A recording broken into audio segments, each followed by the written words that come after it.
On rend grâce à Dieu pour sa présence au milieu de nous. Merci à l'équipe de la louange. Merci à tous ceux qui travaillent dans différents départements. L'intercession, l'école du dimanche, le ménage,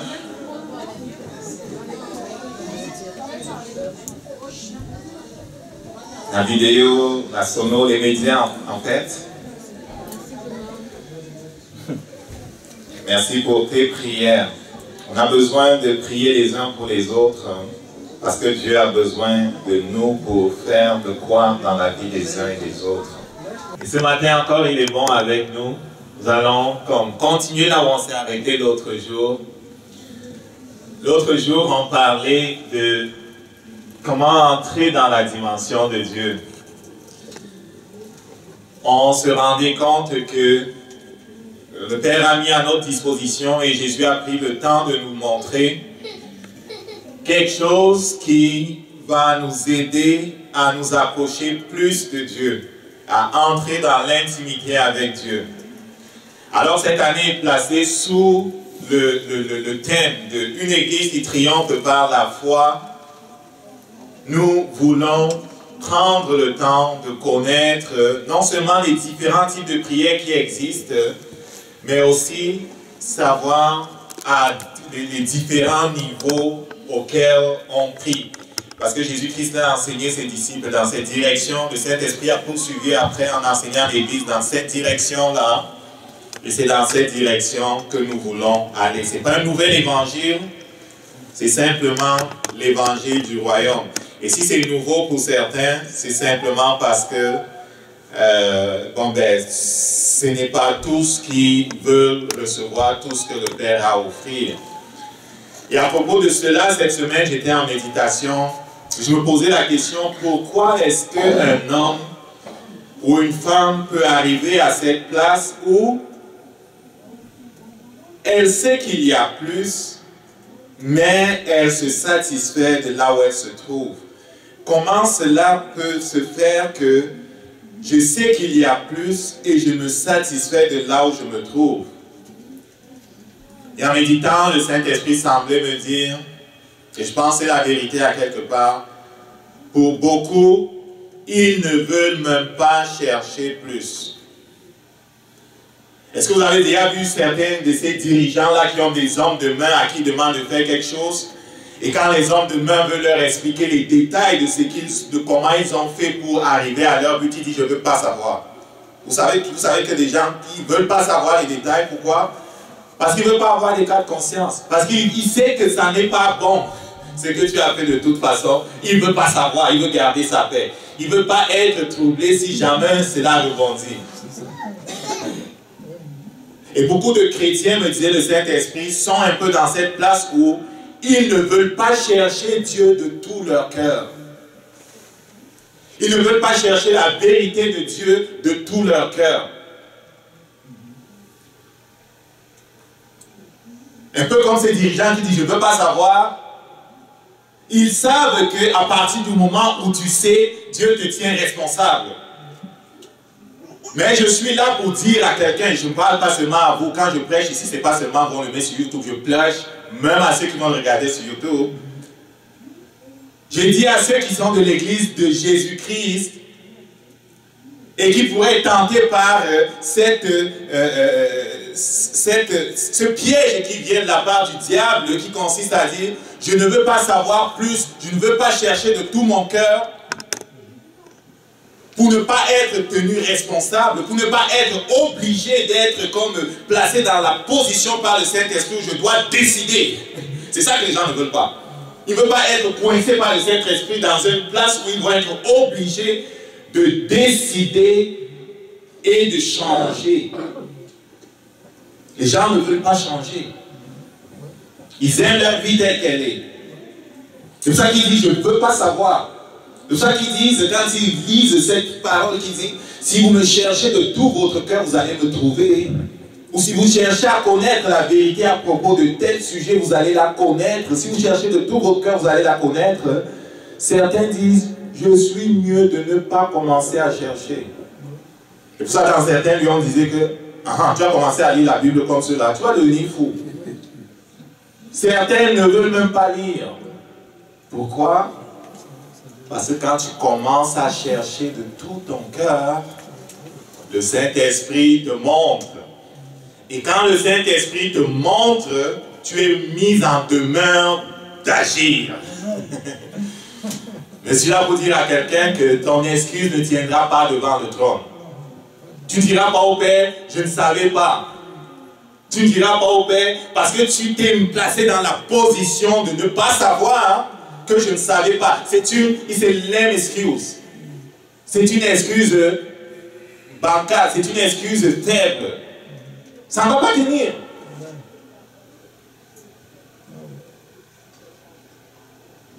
Qu'est-ce que je veux faire? Je vais chercher de tout mon cœur.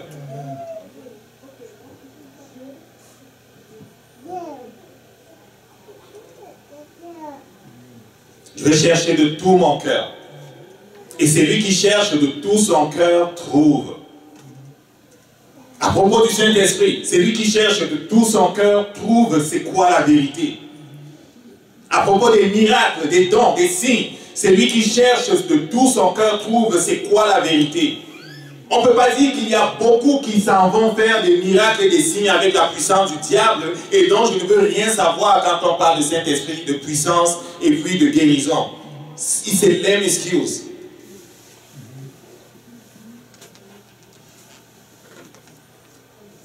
Autrefois, dès qu'on parlait de Saint-Esprit là, ils disaient là, voilà les gens là encore. Ils parlent, ça entre ici, ça sort là-bas. J'ai fini seulement, tu parles. Je suis né ici, là, je vais mourir ici. Mais tranquillement, le Saint-Esprit m'a amené dans cette place où ce verset-là ne m'a jamais quitté. Jérémie 29, verset 13. Vous me chercherez, vous me trouverez si vous me cherchez de tout votre cœur. J'ai commencé à le lire dans ma Bible TOB que mon père m'avait acheté. Bible d'études, grand format, je me souviens, bleu sombre. Ça avait coûté que 2000 francs CFA. 4 $. Mais une richesse énorme. Quoi le verset? Vous me chercherez et vous me trouverez si vous me cherchez de tout votre cœur. Ils ne veulent pas trouver la vérité. Ils ne veulent pas savoir. Je parlais avec quelqu'un aujourd'hui, pas aujourd'hui, il y a cette semaine. La personne m'a expliqué combien c'est beau. Elle est allée hier soir faire du yoga et puis le lendemain matin, il s'est en allé faire je ne sais plus quel autre type de yoga avec sa maman et ainsi de suite. Et écoute, c'est bon pour moi, et puis bon, ben, il n'y a rien de mal, c'est bon pour moi, et ainsi de suite. Je lui dis, écoute, je connais quelqu'un, pas que je connais quelqu'un, je connais le témoignage de quelqu'un qui non seulement faisait ça, mais en fait était un enseignant du Kung Fu. Ceinture noire. Et il a fait ça à un niveau où il ouvrait les chakras jusqu'à, il y en a 7 chakras qu'ils disent. Il ouvrait jusqu'à 5. Au-dessus de ça, tu peux devenir fou. Il a eu tellement de problèmes qu'il a dû passer par la délivrance. Il avait des démons qui lui parlaient dans la tête. Les psychiatres disaient peut-être qu'il est schizophrène ou je ne sais plus quoi. Je dis à la personne, écoute, ça sont les choses qui sont très proches de la religion des Indiens, là, comment ça s'appelle? L'hindouisme. Tous les moines ou les prêtres hindous, tu les vois à côté du Gange ou partout là-bas, c'est ça qu'ils font pour entrer dans leurs affaires, pour s'ouvrir à leurs esprits. Et j'ai dit, l'expérience de cet homme-là, voici ce que c'était. Je ne dis pas que c'est ça pour toi, mais je dis que c'est ça que c'était son expérience. Il a dû sortir de là en courant. Et son témoignage, c'est que ne mets pas les pieds là-bas. Et je continue en lui disant, moi je suis chrétien, c'est éloigné de moi, c'est proche des choses qui sont comme choses de religion orientale. Je ne touche pas à ça. j'ai une connaissance du monde spirituel et du monde physique.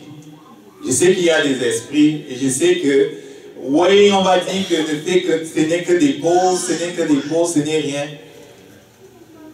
Après, elle dit que, mais pourquoi je suis en train de parler de ça avec toi? Non, on ne devait pas parler de ça. Elle dit que non, mais c'est toi qui as commencé de toute façon. Et puis, on ne discute même pas. Elle dit qu'on ne devrait même pas discuter. On ne discute même pas.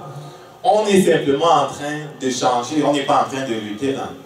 J'ai l'esprit ouvert. On peut discuter des sujets sans se battre. Mais ce que j'ai trouvé, c'est que la personne était dans cette position où elle ne veut pas savoir. Il dit, écoute, ces maîtres et ces enseignants ou ces disciples du yoga, là, eux, ils connaissent ces choses que je te dis là. Tu vas penser que les poses que tu fais, c'est des simples poses. Oui, je fais du sport, je fais ceci, on rend ça scientifique. Bon, je vais lever les pieds, le sang il va descendre dans ma tête. Je vais faire ceci, c'est telle pose qui va faire ceci. Mais en partant, tu fais la tortue. J'ai même vu dans un livre, j'étais à la piscine pour accompagner les enfants hier, en plein milieu d'un livre, j'ai filmé même pour vous, j'ai oublié de les downloader, en plein milieu d'un livre de ours, comment ça s'appelle, les petits ours des enfants là, en plein milieu, on a scotché un autre livre pour les enfants, les initiés au yoga, en famille. On montre la pose de papillon, on montre la pose, je ne sais plus de quoi, là, comment ça s'appelle, toutes sortes d'affaires. Et on va dire que ça n'en fait aucun mal. Mais écoute là, la pose ne fait aucun mal, tu penses. Mais la pose est peut-être un signe de communication dans le monde spirituel pour dire à ces autres-là que tu es des leurs. C'est peut-être de l'adoration. C'est peut-être, pas même c'est peut-être, c'est certainement une forme d'adoration. Il y a une autre qu'ils appellent, je ne suis pas sorti de mon sujet, je reste dans le fait que les gens ne veulent pas connaître la vérité. Les gens ne veulent pas chercher la vérité. Ou s'ils la cherchent pas à la bonne place. Amen. Et ils pensent que ça va les excuser. Et il y a une autre qui s'appelle cadeau. Cadeau, là, tu vas lever la main, tu vas faire comme si tu fais une offrande, après tu vas faire... Tu fais une offrande à qui? Une offrande invisible que tu lèves au-dessus de ta tête, après tu ramènes tes mains, tu fais ceci, tu fais ça. Écoute là, écoute là. C'est de l'adoration, je pense, ou c'est des symboles qui représentent certaines divinités. Et inconsciemment, tu te mets en position où tu leur dis, je vous honore, je suis avec vous. Écoute là. Mais de rendre les choses comme scientifiques vont rendre ça attrayant pour celui qui ne connaît pas. Mais sans le savoir, tu vas en train de faire des poses et des choses qui sont de l'adoration à des dieux étrangers. Et quand on parlait de la sorte, à quelqu'un dit qu'on a l'esprit fermé. Mais le Dieu de la Bible dit que ce soit pour le Saint-Esprit, que ce soit pour les manifestations du Saint-Esprit, que ce soit pour les miracles, que ce soit pour la connaissance de Dieu lui-même ou la connaissance du monde spirituel, c'est lui qui cherche de tout son cœur à la bonne place, par exemple, va trouver la vérité. Et l'autre jour, on était allé chercher justement ce que dit la parole de Dieu, de la prière par l'Esprit. Parce qu'on a vu que le Saint-Esprit a enseigné 2 dimensions de prière. C'est-tu vrai? Il y a plusieurs formes de prière, mais il y en a une qu'on appelle comme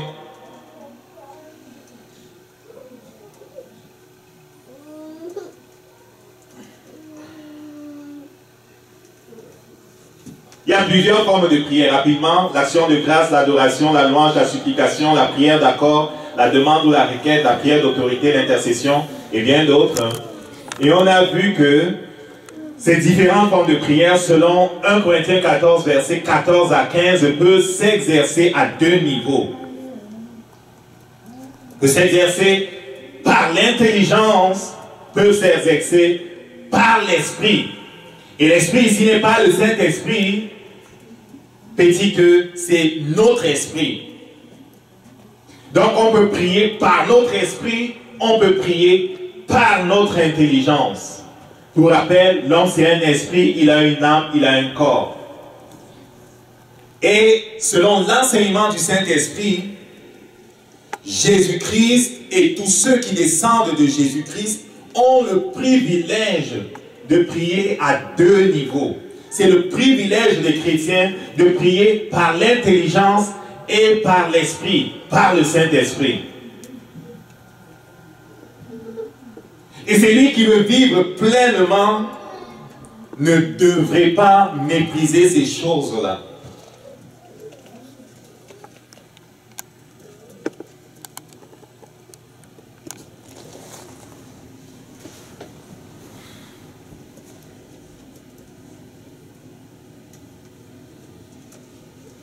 Je vous rappelle toujours, l'âme a connu la mort et la résurrection, Romains 6 à 7. L'esprit a connu la mort et la résurrection, Romains 6 à 7, sorry. L'esprit est une nouvelle création, c'est de ça qu'il est question dans 2 Corinthiens 5, verset 17. L'esprit est créé à partir de Jésus-Christ qui est notre ancêtre. Il y a un seul ancêtre dans cette nouvelle génération, dans cette nouvelle classe de personnes-là. Il y a un seul ancêtre, c'est Jésus-Christ. Et tous les chrétiens sont créés en Jésus, à partir de Jésus. Et ils sont un esprit avec Jésus, 1 Corinthiens 6, 17. Et à propos de notre esprit, c'est la demeure du Saint-Esprit. L'homme est un esprit, il a 3 dimensions. De la même façon, quand on regarde dans l'Ancien Testament, il y avait le temple, et le temple était dans un enclos, et devant le temple, il y avait ce qu'on appelait la cour extérieure, ou le parvis extérieur. C'est la représentation du corps. Il y avait le lieu saint où, après avoir fait le sacrifice et fait les ablutions, les prêtres entraient pour brûler de l'encens. Le lieu saint où il y avait les pains exposés. C'est comme l'âme, là où le Saint-Esprit peut commencer à agir, où il y a comme une vie différente qui n'est pas celle de la chair, qui n'est pas celle du monde. Une vie différente est possible par la parole à ce niveau-ci. Et la troisième dimension dans le temple de Jérusalem et tout ce qui avait été conçu même par Moïse, c'était le lieu très saint, l'esprit, le troisième lieu où était posée l'arche de l'alliance. L'arche de l'alliance représente la présence de Dieu, le Saint-Esprit en nous. Et c'est la demeure de l'esprit, du Saint-Esprit, notre esprit qui est comme le Saint des Saints et la demeure du Saint-Esprit. Et dans ce lieu-là, il y avait la gloire de Dieu. Le prêtre n'entrait pas dedans n'importe comment, parce que c'était un lieu saint.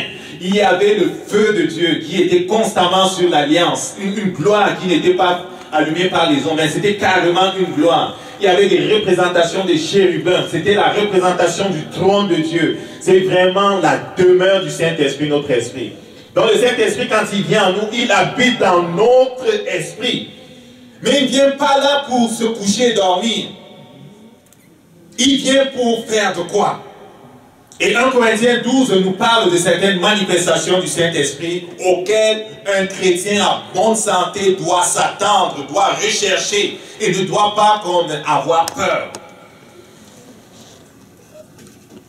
Et le Père est à la recherche de ces hommes et de ces femmes qui écoutent l'enseignement du Saint-Esprit et qui recherchent la face de Dieu et se soumettent à lui, quand bien même les hommes iraient dans une autre direction. Qu'est-ce que je veux dire? Je veux dire que la soumission à laquelle Dieu nous appelle n'est pas la soumission aveugle aux hommes. Si j'étais soumis aveuglément aux hommes, je serais encore dans la première forme de croyance que j'ai connue, que j'ai apprise de mes parents. Dieu ne nous appelle pas à nous soumettre aveuglément aux hommes. Est-ce que je prêche la rébellion? Non, je ne prêche pas la rébellion. Je dis simplement que notre soumission va à Dieu. Notre soumission va à Jésus-Christ. Et je reste soumis à un homme aussi longtemps qu'il reste soumis à Jésus-Christ. C'est ça que l'apôtre Paul dit, soyez mes imitateurs comme je le suis de Jésus. À partir du moment où je cesse de suivre Jésus, qui est le berger par excellence, ne me suivez pas. Si vous me suivez, vous êtes fous. À partir du moment où un berger qui a été recruté par le maître, le grand berger de brebis, Jésus-Christ, commence à chavirer et aller dans ses propres choses, le Saint-Esprit parle déjà aux gens. Et ceux qui sont connectés au Saint-Esprit vont savoir que tel dirigeant ne suit plus la parole. Conséquence, je n'ai pas l'obligation de le suivre. Conséquence, si je peux lui parler, parce qu'il serait accessible, je vais lui parler. Mais si c'est structuré de façon que je ne peux pas changer, et que je ne peux pas changer le lieu où je suis, je vais demander au Saint-Esprit quoi faire. En général, il va te demander de t'aller ailleurs. Est-ce qu'on comprend ça? Tu es dans l'erreur si tu voues une soumission aveugle à ceux qui te dirigent. Quelle que soit la maison dans laquelle tu écoutes l'enseignement de Dieu. Mais tant aussi longtemps que c'est lui qui te dirige, le petit berger qu'il est là, que nous sommes là, on n'est rien là. C'est Jésus le grand berger des brebis. Mais il nous a positionnés pour faire comme de l'administration. Vous appartenez à lui. Vous ne nous appartenez pas. D'aussi longtemps que l'on fait ce qui est correct ou c'est conforme à la parole, suivez-nous.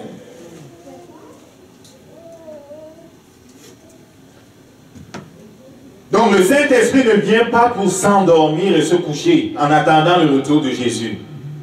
Il vient pour faire de quoi? Et les manifestations de ce Saint-Esprit-là ne sont pas comme celles des hommes. Ce n'est pas un homme.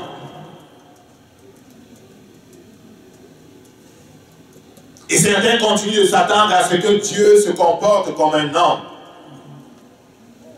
À ce que la science valide ce que Dieu fait. Il y a en avance sur la science. N'attends pas la science pour suivre Dieu.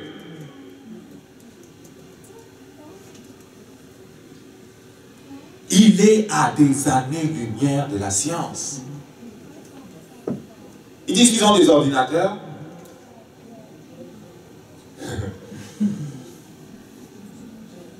Ils disent qu'ils sont bons, ils se connaissent maintenant hologramme, et ci et ça. Hey, quand tu vas arriver au ciel là, ton dossier va sortir, on va te l'afficher en hologramme, je ne sais pas en combien de dimensions. 7e dimension. Donc le Saint-Esprit n'est pas un homme. Et ce qu'il fait peut être du point de vue de l'intelligence bizarre.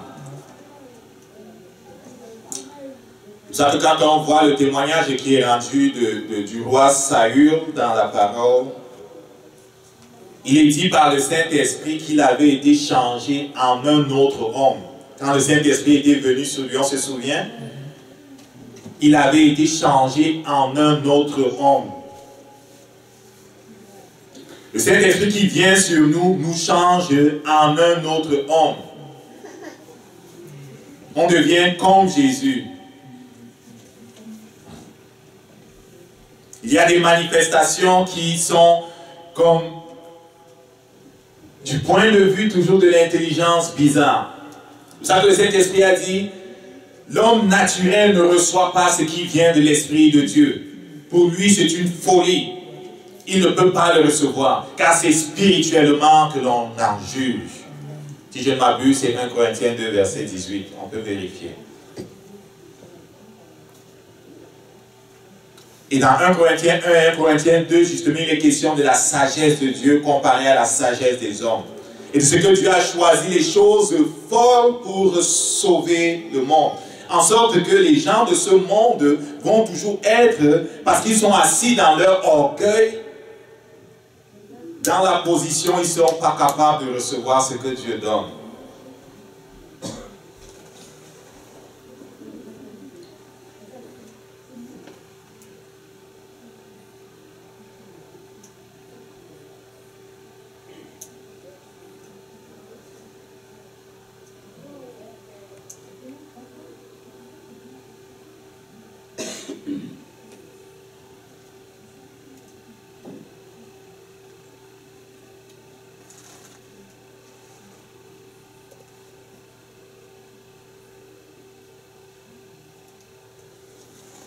Donc c'est dans 1 Samuel 10, pardon, c'était pas un roi, c'est plutôt 1 Samuel 10 du verset 1 à 16. Tu vas voir comment le roi Saül était changé en une autre personne quand le Saint-Esprit est venu sur lui. Okay? Il était changé en une autre personne. Au verset 6, l'Esprit de l'Éternel te saisira, tu prophétiseras avec eux, avec les prophètes, tu seras changé en un autre homme.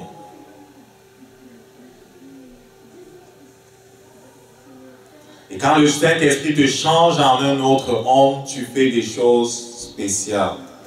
En fait, c'est lui qui les fait en dedans de toi. Jésus-Christ, lorsqu'il parlait de son ministère, disait, ce n'est pas moi qui fais les choses que vous me voyez faire.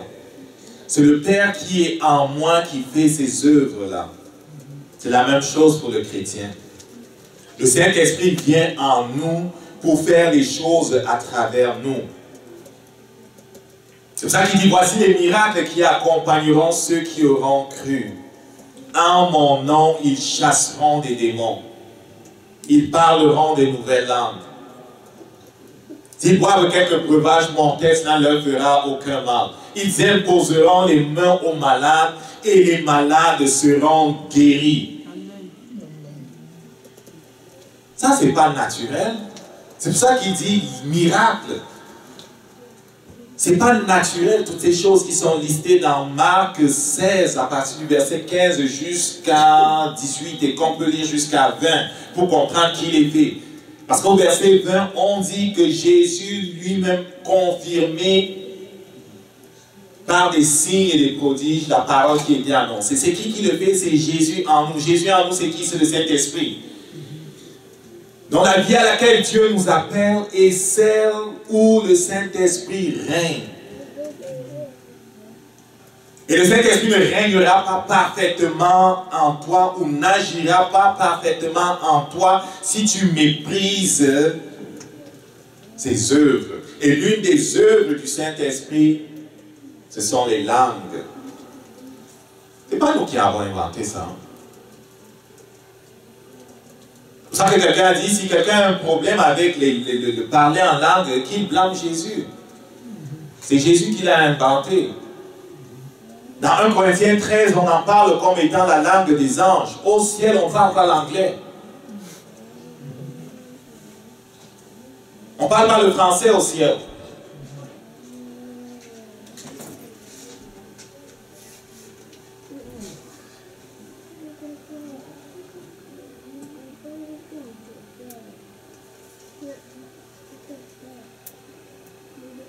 Changer en un autre homme. Si tu veux faire des exploits, il faut que tu reçoives le Saint-Esprit. C'est le baptême dans le Saint-Esprit. C'est le don par excellence que Dieu a pour son Église. C'est le baptême dans le Saint-Esprit. Et à propos des dons, voici ce que je pense être l'enseignement de la parole. Il y a en réalité un seul don, le Saint-Esprit. Maintenant, le Saint-Esprit qui vient et qui est le don par excellence a plusieurs manifestations. Et voici ce que je crois. Le Saint-Esprit qui vient peut se manifester. Il est libre de se manifester en moi ou à travers moi de multiples façons.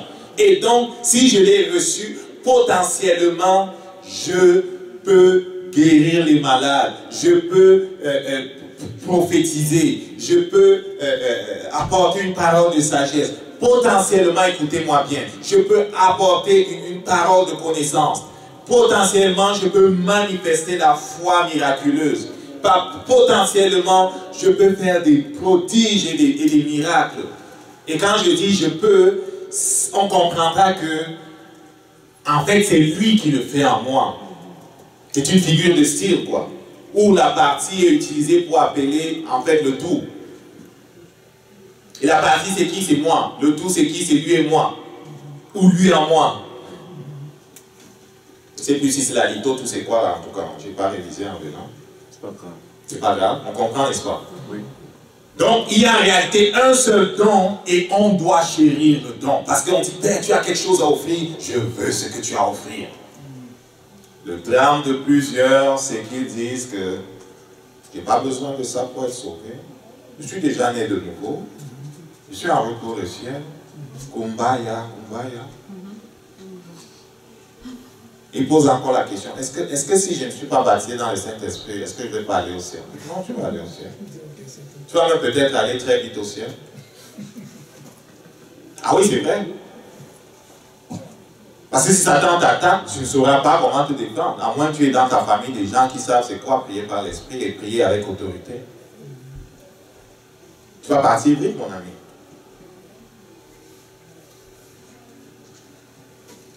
Et que dire de ceux que Dieu veut sauver par toi? Et tu mets un frein quand on parle du Saint-Esprit. Et tu mets un frein quand on parle des dons et des signes. Tu mets un frein quand on parle des manifestations du Saint-Esprit. Combien sont déjà morts à cause de toi, de ta rébellion?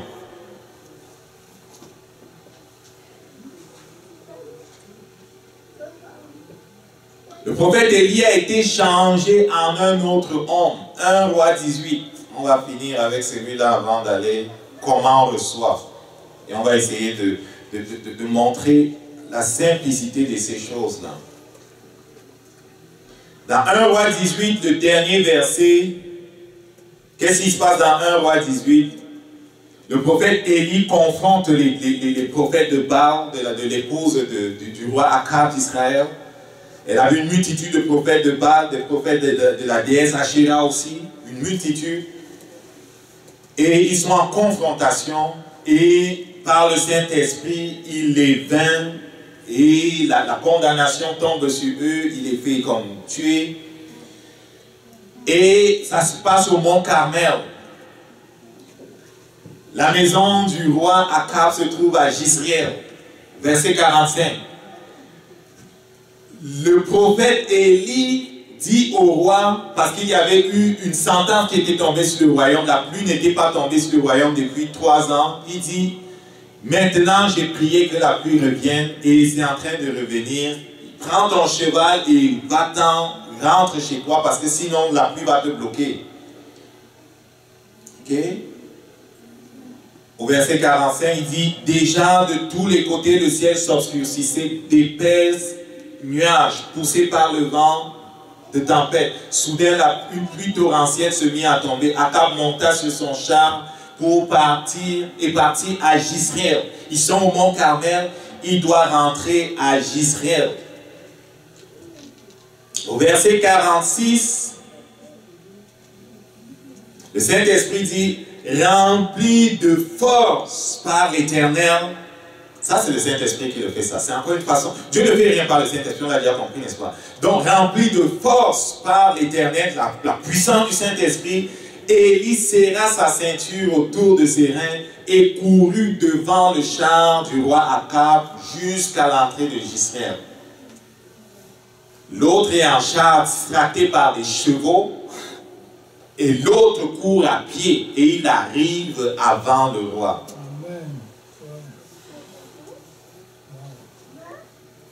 C'était pas une course de 10 mètres, les amis. Pour les incrédules, je vais quand même l'afficher. La distance entre le mont Carmel et Jizréel, c'est 27 kilomètres. 27 kilomètres. Le Saint-Esprit qui vient en toi n'est pas un homme. C'est ça que Jésus parle de miracle. Les langues, c'est un miracle. La guérison dont elle a parlé, c'est un miracle. Et il y a bien d'autres choses. Lorsque les lois naturelles sont comme overridées par les lois spirituelles, on est dans le domaine de Dieu. Et les langues nous apprennent à entrer et à demeurer dans le domaine de Dieu. Cela commence, comme on l'a dit, par le baptême dans le Saint-Esprit. Jean 37, Jean, pardon, 7, versets 37 à 40. Le dernier jour, le grand jour de la fête, Jésus, se tenant debout, s'écria, « Si quelqu'un a soif, qu'il vienne à moi et boive. Si quelqu'un a soif, qu'il vienne à moi et boive. » Verset 38. « Celui qui croit en moi, des fleuves d'eau vive couleront de son sein, comme dit l'Écriture. » Comme dit le Saint-Esprit, comme dit l'Écriture. Et le Saint-Esprit fait le commentaire suivant. Il dit cela de l'Esprit, grand E, le Saint-Esprit. Il dit cela de l'Esprit que devaient recevoir ceux qui croiraient en lui. Amen. Il dit cela de l'Esprit que devaient recevoir ceux qui croiraient en lui. Et le commentaire suivant est fait parce que Jésus n'avait pas encore été glorifié.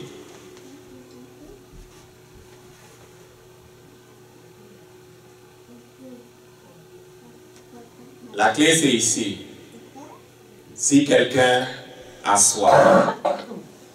Vous avez parlé de mon témoignage à propos du baptême dans le Saint-Esprit et des langues qui sont comme la chose naturelle, la première expression de ce que on a reçu quelque chose, parce que cela montre notre adoration, les fleuves d'eau vive dont il a parlé montent du dedans de nous.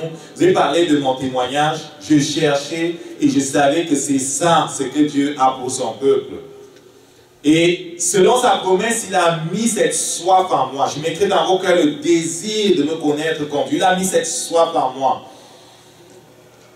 J'ai répondu par l'obéissance. Je suis allé dans cette direction. La soif s'est accrue. J'ai commencé à étudier le sujet. Quand j'ai répondu par l'obéissance, j'ai cessé de dire que c'est du diable. J'ai cessé de dire que ce n'est que pour les premières églises et qu'aujourd'hui ce n'est plus vrai. J'ai cessé de dire que non, ce n'était que l'expérience des premiers chrétiens et qu'aujourd'hui, normalement, ce n'est plus vrai. J'ai cessé de me moquer de ceux qui l'avaient déjà reçu. J'ai cessé de considérer ces choses comme passées. Parce qu'il est écrit ailleurs, je pense que c'est dans Hébreu, que Jésus-Christ demeure le même hier, aujourd'hui, éternellement. Donc ce qu'il a fait hier, il veut le faire aujourd'hui. Dieu n'a pas changé. Amen. Et cette soif a grandi, a grandi, a grandi, a grandi, a grandi. C'est une clé. Ma question c'est, est-ce que tu as soif? Je connais quelqu'un qui avait commencé à étudier ce sujet-là et méditer sur ces paroles, le baptême dans le Saint-Esprit. Il en avait tellement besoin qu'il était à poser des questions partout, à Bénédicte, à moi, à ci, à ça, et il ne se laissait pas décourager. Un jour, alors qu'il se baladait simplement dans la forêt, c'est venu. Il s'est mis à parler en langue. Jésus-Christ a répondu à sa prière. Des sources d'eau vive ont commencé à monter du dedans de lui. Il était tellement excité, il n'était même plus capable de s'arrêter. C'est encore aussi là le piège de d'autres personnes. D'autres personnes pensent que, à propos du baptême dans le Saint-Esprit, je vais me tenir devant Dieu jusqu'à ce qu'il me possède et que c'est lui-même qui prend ma langue et secoue ça comme ça au point que je sois incapable de fermer ma bouche, même si je voulais fermer ma bouche. Non, c'est pas comme ça. Oui, je priais avec quelqu'un un jour, je lui ai expliqué comment c'est, je lui ai expliqué les autres versets qui tournent autour de comment on reçoit de Dieu. Et alors qu'on priait, la personne, au lieu de se laisser entraîner, était continuellement en train de dire, je ne veux recevoir rien du diable, je veux recevoir rien du diable, je veux... Hey, je ne suis pas un disciple du diable. Et tu ne peux pas demander à Dieu un poisson et Satan passe par où pour te donner quelque chose d'autre. Parce que quand tu es en Dieu, il y a comme un tunnel de feu sur toi, quoi. Comment Satan va venir te donner des niaiseries quand tu as demandé le Saint-Esprit? Elle était déconcentrée. Je ne veux rien recevoir du diable. Oh, rien qui vient des hommes. Ah là là là là là. Mais un autre jour, je priais avec quelqu'un aussi pour qu'il reçoive. Et Je lui ai expliqué simplement les choses. Ouvre ta bouche, je vais la remplir. Aussitôt a-t-il ouvert sa bouche et s'est focalisé sur Jésus pour l'adorer. Ça a coulé comme de l'eau. Donc, à propos de tous les dons, à propos de toutes les manifestations du Saint-Esprit, il y a quelque chose que nous devons connaître. C'est que l'esprit du prophète est soumis au prophète. Qu'est-ce que cela veut dire? Cela veut dire que je décide d'ouvrir ma bouche. Il dit, ouvre la bouche, je vais la remplir. Donc, j'ai soif, je demande à Dieu, j'ai dit, voilà ce que tu as, je demande à Dieu et je me mets en position de recevoir. Je reçois par la foi et je me souviens que l'esprit du prophète est soumis au prophète. 1 Corinthiens 14, verset 32. Cela veut dire que tu décides de parler, tu décides de t'arrêter. Ce n'est pas le Saint-Esprit qui va te posséder tout le temps, là. Il y a des fois où il le fait, mais c'est toi qui décides de parler, c'est toi qui décides de t'arrêter. Dieu n'est pas un Dieu de désordre. Et surtout, Dieu est un gentleman. La deuxième chose se trouve dans Romains 12 au verset 6. Dans Romains 12 au verset 6, le Saint-Esprit nous dit comment cela fonctionne. Il dit, puisque nous avons des dons différents, selon la grâce qui nous a été accordée, que celui qui a le don de prophétie l'exerce selon l'analogie de la foi. Il y a des manifestations différentes en nous parce qu'on est à différents niveaux. Parce que le Saint-Esprit nous a placés dans nous a donné des tâches différentes.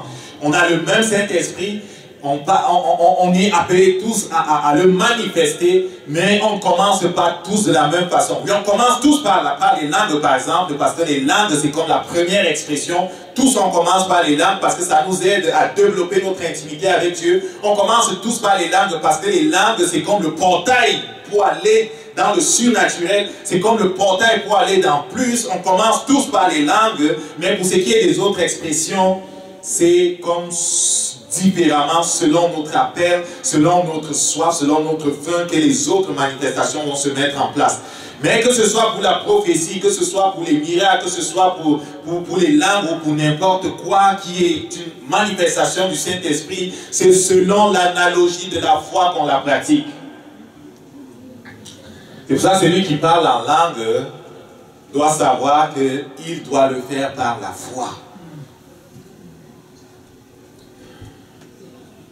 Cela veut dire quoi? Cela veut dire que je dois croire que je suis en train d'adorer Dieu.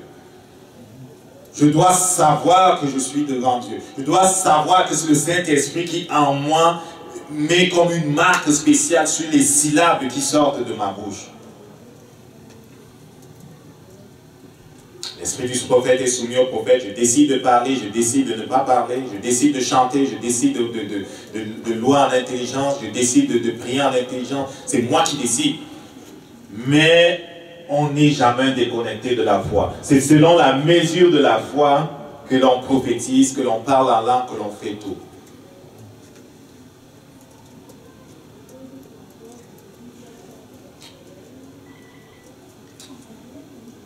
Si tu n'as pas soif, il faut crier à Dieu pour avoir soif. On va se mettre debout. Et pour ceux qui n'ont pas encore reçu ce qu'on appelle le baptême dans le Saint-Esprit, on va prier pour que Dieu vous le donne. La vie avec Dieu est moins compliquée qu'on a voulu la présenter. Amen. On va prier avec Dieu afin que Dieu vous la donne. Amen. On va se lever debout tout le monde. On va prier avec Dieu afin que Dieu vous donne cela. On va commencer par se confesser. Je te donne 30 secondes pour te confesser. Tu as méprisé le Saint-Esprit, tu as méprisé son enseignement, tu as été dans la désobéissance, je ne sais pas à propos de quoi. Tu es dans la rancune, tu es dans la colère, tu es je ne sais pas dans quoi. Fais le ménage dans ton cœur maintenant. Demande pardon à Dieu. Et invoque le sang de Jésus sur ta vie. Honore Dieu.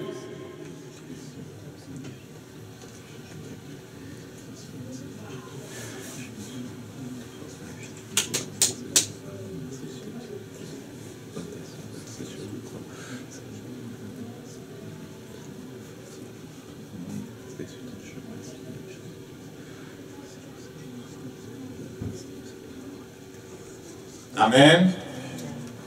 Père, nous te remercions pour le sang de Jésus. Nous l'appliquons à nos vies maintenant et prions que tu fasses grâce à chacun de nous. Amen. Amen. Je suppose tous ceux qui sont là ont fait de Jésus le Seigneur de leur vie. Amen. L'expérience de la nouvelle naissance est préalable à la venue en nous du Saint-Esprit. Il faut que l'Esprit soit recréé pour que le Saint-Esprit vienne habiter dedans. Il ne vient pas habiter dans le junk là. Ok? Tu n'es pas né de nouveau, c'est par là qu'il faut commencer. Si vous avez à faire cette prière avec quelqu'un, c'est par là qu'il faut commencer. La nouvelle naissance d'abord, avant le baptême dans le Saint-Esprit. Amen. Maintenant, on va prier. Et ceux qui ont vraiment soif, que ce soit à partir de votre cœur que vous priez. Répétez après moi. Père, Père, je te rends grâce. je te rends grâce Pour la vie en Jésus. pour la vie en Jésus. Je suis une nouvelle création en lui. Je suis une nouvelle création en lui. Merci parce qu'il est devenu tout ce que j'étais. Père, merci parce qu'il est devenu tout ce que je suis, Afin que je devienne tout ce qu'il est. afin que je devienne tout ce qu'il est. Père, je te rends grâce. Père, je te rends grâce Pour mon esprit recréé en Jésus. pour mon esprit recréé en Je Jésus. te rends grâce pour le don de vie. Je te rends grâce pour le don de vie. Père, je te dis merci Père, je te dis merci pour le Saint-Esprit pour le Saint-Esprit que tu donnes à tous ceux qui t'appartiennent. que tu donnes à tous ceux qui t'appartiennent. Père, je veux le recevoir aujourd'hui. Père, je veux le recevoir aujourd'hui. Car c'est le don que tu as pour l'Église. Car c'est le don que tu as pour l'Église. Jésus-Christ, Jésus-Christ, c'est toi qui baptises le toi feu. qui baptise du feu. Me voici devant toi maintenant. Me voici devant toi et maintenant. J'ai soif de plus. J'ai soif de plus. J'ai soif de plus. J'ai soif de plus. J'ai soif de plus. J'ai soif de plus. Baptise-moi de ton Saint-Esprit maintenant. Baptise-moi de ton Saint-Esprit maintenant. Que ce don, Père, que tu as pour l'Église, Que ce don, Père, que tu as pour l'Église, que je puisse le recevoir aujourd'hui. que je puisse le recevoir aujourd'hui. Par la foi, je le reçois maintenant. Par la foi, je le reçois maintenant. Saint-Esprit, bienvenue en moi. Saint-Esprit, bienvenue en moi. Prends ta place dans mon esprit. Prends ta place dans mon esprit. Et amène Jésus à être manifesté dans mon âme Et amène Jésus-Christ à être manifesté dans mon âme et dans toutes les dimensions de ma vie. et dans toutes les dimensions de ma vie. Amen. Il dit, lorsque vous demandez quelque chose par la foi, qu'est-ce qu'il dit? Croyez que vous l'avez reçu. Amen. Amen. Si tu as demandé par la foi, le Père a exaucé ta prière, le Saint-Esprit est en toi maintenant. Et nous allons rendre grâce à Dieu. Et nous allons vivre ce qu'il a prophétisé. Il a dit, les fleuves d'eau vive vont couler en ceux qui reçoivent le Saint-Esprit. Amen. La nature de la vie chrétienne, c'est de voir ce que dit Dieu et de marcher dans ce que dit Dieu. Il dit, ouvre ta bouche, je vais la remplir. Il a dit, les fleuves d'eau vive vont couler. Amen. Cela vient de l'adoration. On va adorer maintenant Jésus. Il veut te supplier, lorsque je veux donner le signal, de ne plus l'adorer en français ou en anglais ou dans ta langue maternelle. Et de basculer dans une adoration en prononçant des syllabes. Au début, prononce-les le plus rapidement possible. Parce qu'il y a dans ton intelligence quelque chose qui croit qu'il est intelligent et qui veut comme bloquer ça là. Parce que ça ne fait pas de sens. Dieu te transforme en un autre homme dans ton intelligence, cela ne fait pas de sens. Mais je vais t'inviter à prononcer ces syllabes le plus rapidement possible au début. Amen. Le plus rapidement possible au début et en restant devant Jésus que tu adores. Amen. Commençons par dire merci à Jésus. Et dès que je vais dire maintenant, tu prononces les syllabes le plus rapidement possible en ne pensant pas à celui qui est à côté de toi. Amen. On est dans l'adoration et par la foi, tu sais que tu es en train d'adorer ton Dieu. Amen. Commençons par dire merci à Jésus. Merci Jésus. Merci Jésus pour les fleuves d'eau vive qui coulent en moi. Oh merci Jésus pour le don de ton esprit. Merci Jésus parce que je suis transformé en une autre personne. Merci Jésus. Merci Jésus. Continue l'adoration maintenant en d'autres langues. Shakaroko mekiata kara mataye kata koro koma kata shikata. Le koto koro mekiana na kata kata. Plus vite, plus fort, plus vite, plus fort, plus vite, plus fort. Il faut que tu t'entendes. Rekaya koko makata shakare kata. Neka kaka rokoto koro mekiena na kata rakayo. Rokoto makaye koloma. Rekayoko mekiana na kata. Meana toko roko mekieta tata. Rakayata koro mekiena koto. Ata roko makashata. Chakarata roko toko mekieto koma. Rakata koro koro mekiena na Yekata yokoma, yeka roko mikieta mata shaka yatata roko to yokopa. Tekela toko rekome kieti takayana. Yeka roko mata shaka rokoma kieta lata. Yeka roto kieta kata rakaya no kome. Yekata kolo mikiena na tata kolo mata. Rekata mia na tata. Wakaya toko, wakaya kolo rokome, wakaya kolo mikiena nata. Ilana kaya shea koko makaya sheka takoro mekiena tata. Makashata ko makana. On revient en français. Jésus, tu es notre source. Je suis transformé en une autre personne. Saint-Esprit, merci pour les sources d'eau vive qui coulent en moi. Saint-Esprit, merci pour tes sources d'eau vive qui coulent dans mon intelligence. Merci pour tes sources d'eau vive qui coulent dans mon âme. Merci Seigneur pour ce que tu fais de ma vie. Merci pour le don du Saint-Esprit. Merci pour l'enseignement du Saint-Esprit. Merci pour les prodiges auxquels tu m'appelles. Merci pour la vie de miracle dans laquelle tu m'introduis. Merci parce que tu fais de moi une nouvelle création. Je suis une nouvelle création. Gloire à toi Jésus. Gloire à toi Jésus. Gloire à toi Jésus. On repart en langue. On repart en langue. Kakasheka. Kakasheka. Kakasheka. Kakasheka. Rokome kiena. Rokome kiena. Rokome kiena. Katasheka. Rokoma kanayeka. Mekea toko leoko mekiana teka. Mea no kolo makata sheka. Rokoto kolo mekiena tataya toko. Mea kata kara koro mekiena kata ea. Ea o makara kata shea na kata. Mekete kolo mekiena na takashaka loko mekiena. Meke toko mekiena shaka. Mete tata kolo mekiti rakata kolo makai. Pila kata yokoa. Wawakaya kata reka. Kea kakaka roko mekiena shana kana. Ea kolo mekiti shaka toko mekiti. Amen, amen, amen. C'est ça, on est transformé en une autre personne et c'est selon la mesure de la foi que l'on parle à notre Dieu. Je t'encourage à méditer pendant cette semaine 1 Corinthiens 12, 1 Corinthiens 13 et 1 Corinthiens 14. Si tu n'as pas beaucoup de temps, reste sur 1 Corinthiens 14 et tu verras que le Saint-Esprit dit à propos des langues que celui qui parle en langue parle à Dieu. Il dit en d'autres langues des mystères. Pourquoi c'est important de dire des mystères en d'autres langues? Pourquoi c'est important de dire des mystères?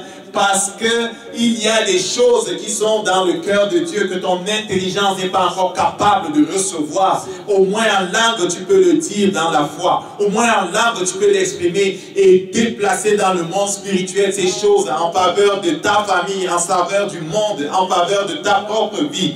Pendant que tu le fais, ton intelligence est upgradée, ton intelligence est transformée. Tu commences à penser comme Christ, tu commences à voir comme Christ. Et ces choses, tu peux enfin les recevoir dans ton intelligence. Ces choses qui étaient impossibles au départ, tu peux les concevoir, tu peux les appréhender, tu peux les saisir, tu peux les avoir dans ton cœur enfin et tu peux les voir manifester. C'est pour ça que c'est important les langues. Est-ce que quelqu'un comprend ça? Tu es changé en une autre personne. Et cela ne fait pas de sens dans le monde naturel. Mais dans le monde spirituel, c'est ça. Tu deviens chrétien adulte.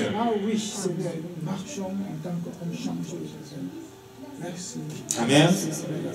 Que le Seigneur te bénisse. Quand tu rentres chez vous, recommence à l'adorer. Tu peux même le chanter en d'autres langues. Tu dois savoir que je suis dans la foi. Je dois le faire dans la foi. je dois le faire dans la foi, je dois me laisser conduire par le Saint-Esprit. Et en lisant, en méditant Corinthiens 14, je t'encourage à méditer. En méditant Corinthiens 14, tu vas comprendre d'autres choses. Mais à propos de 1 Corinthiens 14, je veux que tu saches que Paul parle à propos du ministère des langues, c'est-à-dire de la prophétie en langue dans le cadre de l'Église. Amen. Mais les langues sont premièrement données pour notre vie de prière personnelle. Amen. C'est pour ça que tu vas le voir dire, je rends grâce à Dieu de ce que je parle en langue plus que vous tous. Amen. Père, nous te rendons grâce parce que tu es avec nous. Tu nous as transformés en d'autres personnes. Nous sommes une nouvelle création. Et le Saint-Esprit habite en nous. Il n'est pas là pour s'endormir, mais il est là pour régner.